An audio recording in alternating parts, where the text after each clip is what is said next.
नमस्कार दोस्तों। अब क्योंकि मार्च का महीना जा चुका है, अप्रैल में नए प्रवेश आरंभ हो चुके हैं। बहुत से बच्चों के बोर्ड की परीक्षाएं समाप्त हो गई हैं। अब एक महत्वपूर्ण फैसला जो आमतौर पर बच्चों को लेना पड़ता है या उनके अभिभावक इस निर्णय में एक महत्वपूर्ण भूमिका निभाते हैं। जो बच्चे इंटर पास कर गए हैं, पहले तो 8वीं के बाद ये तय होता था कि हम किन विषय संयोजन के साथ अपने भविष्य को आगे बढ़ाएं, या हाई स्कूल के बाद हम आर्ट्स स्ट्रीम में जाए या विज्ञान में। कुछ समय पश्चात कॉमर्स के प्रति बहुत बड़ा रुझान बढ़ा, क्योंकि आईटी सेक्टर ने बहुत तरक्की की। अकाउंटेंट और सीए जैसे कोर्स बहुत बेहतर रहे बच्चों के भविष्य के लिए। अब क्योंकि वर्तमान परिस्थितियां किस अनुरूप हैं, इंटर के बाद बच्चे के लिए क्या बेहतर है और क्या नहीं है, ये बड़ा सोचनीय विषय है और भविष्य को लेकर के बड़ा संवेदनशील हो जाता है। क्योंकि माँ बाप हमेशा चाहते हैं कि बच्चा बेहतरी की तरफ बढ़े, किंतु बच्चा हाई स्कूल या इंटर के बाद अपने विषयों के प्रति तो उत्सुक रहता है, इंटरेस्टेड रहता है, किंतु भविष्य के प्रति उन विषयों से उसका भविष्य का निर्माण किस तरह से होगा इसके बारे में वो जानकार नहीं रहता है। बहुत से बच्चे बचपन से कह देते हैं मुझे इंजीनियर बनना है, डॉक्टर बनना है, किंतु उनकी रुचि उन विषयों में होती नहीं है। परंतु वो लोगों को देखकर अपनी एक आम राय बना लेते हैं, और माँ बाप जो ज़्यादा शिक्षित नहीं होते वो इस असमंजस में रह जाते हैं कि बच्चा तो इंजीनियर बनना चाहता है, इसको वैसा ही बनाइए। अब भले ही उसके मैथ्स में कम नंबर हो या विज्ञान में कम नंबर हो, किंतु उसने अपने साथ किसी को या परिवेश में देखा कि इंजीनियर बनके उसने बहुत बड़ा नाम कमाया है, तो बच्चा उस तरफ प्रेरित हो जाता है, किंतु अपने उत्साह को वो नहीं जानता। अब यहाँ माँ बाप इस बात से भी डरते हैं कि जिन बच्चों विषय में बच्चे का इंटरेस्ट है, उसके खिलाफ जाकर ऐसे स्ट्रीम को दिलवा देना जिसका वर्तमान में स्कोप अच्छा है, तो यहाँ पर बच्चा फिर उस दुविधा में पड़ जाता है कि उन विषयों को वो सही से हैंडल नहीं कर पाता। तो वास्तव में इंटर के बाद जो ये भविष्य का निर्माण होता है, ये बड़ा संवेदनशील होता है, और मेरा ये मानना है कि इसमें माँ बाप को बहुत बहुत महत्वपूर्ण भूमिका निभानी चाहिए, और बच्चों के इंटरेस्ट के साथ उनको अवेयर ज़रूर कराना चाहिए कि वर्तमान में परिस्थितियाँ क्या है और किस सब विषय संयोजन या किसके साथ किस सब्जेक्ट के साथ वो बेहतर कर सकता है। इसके लिए अभिभावकों को भी स्वयं बहुत जागरूक रहना पड़ेगा। फिलहाल ये तो चिंता का विषय था जिसके हम बारे में बात कर रहे थे। अब हम बात करना चाहते हैं कि वर्तमान में क्या महत्वपूर्ण रहेगा इंटर के बाद। अब चूंकि बीच बीच में समय का एक दौर बदलता रहा, कभी तकनीकी लाइन बहुत ज़्यादा महत्वपूर्ण रही कि बच्चों को हाई स्कूल इंटर के बाद बीटेक या पॉलिटेक्निक कराया गया। बीटेक का तो बहुत बड़ा क्रेज़ भी रहा। तब चुनिंदा कॉलेजों में बीटेक की डिग्रियां हुआ करती थी, देश में इंजीनियरों की कमी थी, और बड़ा तेज़ी से लोगों ने बीटेक इंजीनियरिंग की, उनके बहुत अच्छे पैकेज भी लगे। हाँ, नौकरी बाई लक भी होती है, कई बार बहुत सी किस्मत वालों को बहुत अच्छी पोस्ट मिल जाती है, बहुत अच्छी कंपनी उनको ले जाती है, और बहुत से प्रतिभावान ऐसे अभ्यर्थी भी रह जाते हैं जिनको अच्छी नौकरी नहीं भी मिल पाती।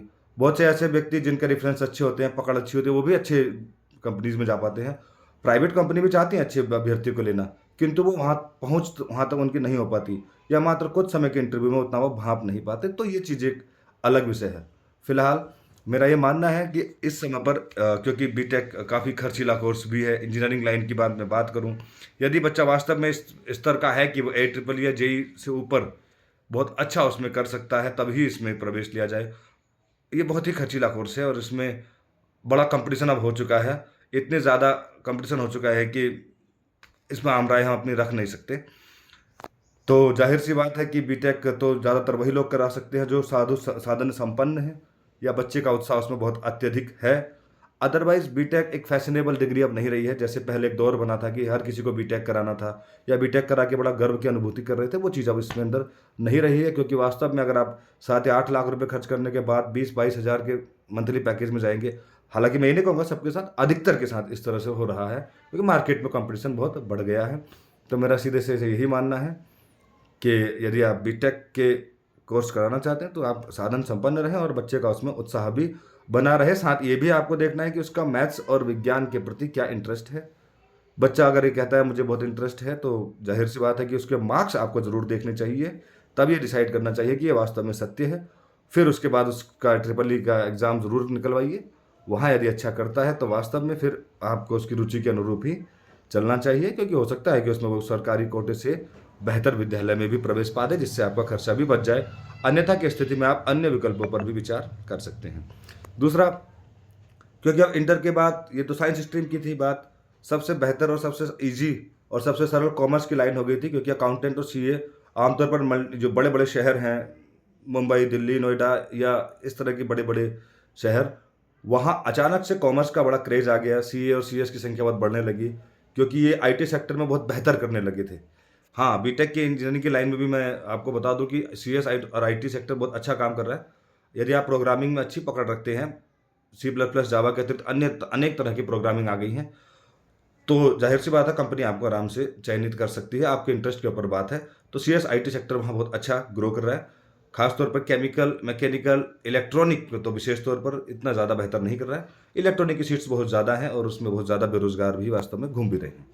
दूसरा, हम बात कर रहे थे कि आईटी सेक्टर के बढ़ने से ये आपका कॉमर्स का सेक्टर बहुत तेज़ी से बढ़ा है, जबकि ये साइंस के कंपैरिजन में बहुत आसान है। बहुत आसान मैं इस सेंस में कह रहा हूँ क्योंकि ये मैं परिणाम के आधार पर कह रहा हूँ कि बीएससी का कोर्स ओपन यूनिवर्सिटी भी इसको रेगुलर ही कराती है, प्राइवेट नहीं कराती है। इसका मतलब प्रैक्टिकल की आवश्यकता भी होती है, साथ ही वास्तविकता भी यही है कि उसमें अतिरिक्त मेहनत तो लगती है कंपेयर टू आर्ट्स और कॉमर्स। हालांकि ये आप धारणाएं पहले से ही बनी है, परंतु इसमें कुछ वास्तविकताएं भी सम्मिलित हैं।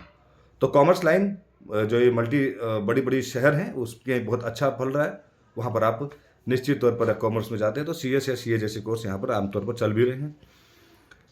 और अब क्योंकि अब गवर्नमेंट सेक्टर की तरफ अगर आपका रुझान है तो जाहिर सी बात है इसमें तो मेरा तर्क यही रहेगा, अगर आप इंजीनियरिंग लाइन में हैं तो आप सिर्फ इंजीनियरिंग में लाइन में ही चले जाते हैं।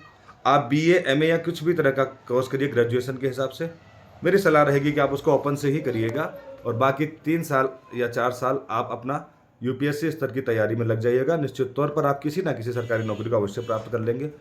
अगर आप गवर्नमेंट सेक्टर में जाना चाहते हैं इंटर के बाद, तो ये मेरी आपको सलाह रहेगी कि आप उसको ओपन यूनिवर्सिटी से ही कराइए या प्राइवेट से ही कराइए, ताकि आप सरकारी सेक्टर से संबंधित विषयों की तैयारी भी उसके साथ कर पाएँ। खास तौर पर क्योंकि बीएससी या इस तरह के सब्जेक्ट बीटेक के तो नहीं होते हैं ओपन से, तो आप बीए या बीकॉम जो निश्चित तौर पर हो जाते हैं उनको आप कर सकते हैं, और ये आपके लिए सहायता भी करेंगे सरकारी नौकरी की तैयारी में, क्योंकि इनके विषय उससे ज़्यादा रिलेट करते हैं। चाहे वो यूपीएससी हो या किसी भी राज्य के अपना पीसीएस हो, उसके अतिरिक्त चाहे वो ग्रुप सी के एग्जाम्स हों। सरकारी सेक्टर के लिए मेरा ये मानना है कि किसी भी कोर्स को रेगुलर के बिना भी किया जा सकता है। इन सब में सबसे बड़ी बात तो यह है कि आपको ये भी जानना ज़रूरी है कि आधुनिक जो अब नई शिक्षा नीति आ रही है उसमें विषय संयोजन की भी आवश्यकता नहीं पड़ेगी, आप अपने मन मर्जी के विषयों का चयन भी कर सकते हैं। तो ये देख करके भी आप जरूर चलिएगा। हालांकि हम उम्मीद कर रहे थे कि ये काम बहुत पहले हो जाना चाहिए था, ताकि बहुत से अभ्यर्थी इसमें विमुख हो जाते हैं, वो अपने मनपसंद के सब्जेक्टों का कॉम्बिनेशन बना नहीं पाते हैं, किंतु नई शिक्षा नीति ने छात्रों को ये सुविधा दी है। तो जाहिर सी बात है कि जो मैं आज ये डिस्कस कर रहा हूँ कि आपको कहाँ जाना है कहाँ नहीं जाना, मुझे यकीन है कि नई शिक्षा नीति इस व्यवधान को सॉल्व करने वाली है। उसमें उस तरह की वीडियो नहीं बनानी पड़ेगी, क्योंकि फिर आप आज़ाद हैं अपने मनपसंद विषय चुनने के लिए और कुछ तरह के कॉम्बिनेशन की आवश्यकता आपको नहीं पड़ेगी। किंतु फिलहाल अभी क्योंकि वो ग्रेजुएशन स्तर पर नहीं है, तो ये जानना आपके लिए ज़रूरी है। तो मैंने आपको जाहिर सी बात है आपको बताया। इसके अतिरिक्त यदि किसी को सीपीएमटी या बीबीएस की तरफ जाना है तो वो लाइन थोड़ा मेरे से अलग भी है, विशेष प्रयास में जाए भी जा सकते हैं, क्योंकि एक्स्ट्रा ऑर्डिनरी बच्चे जिस फील्ड में यदि बहुत बेहतर हैं, चाहे वो स्पोर्ट्स हो चाहे अन्य विषय हो, वहाँ पर वो आराम से जा सकते हैं। ये मेरा अपना तजुर्बा रहा है, तो उसके आधार पर मैंने आपको ये ज़रूर बताया है। अगर आपको अच्छा लगेगा तो आप ज़रूर कमेंट में बताइएगा, मैं इससे बेहतर जानकारी आपको दे पाऊँगा। सिर्फ मात्र एक प्रयोग मैंने किया है जो थोड़ी बहुत जानकारी आपको देने के लिए मुझे सही लगा। धन्यवाद।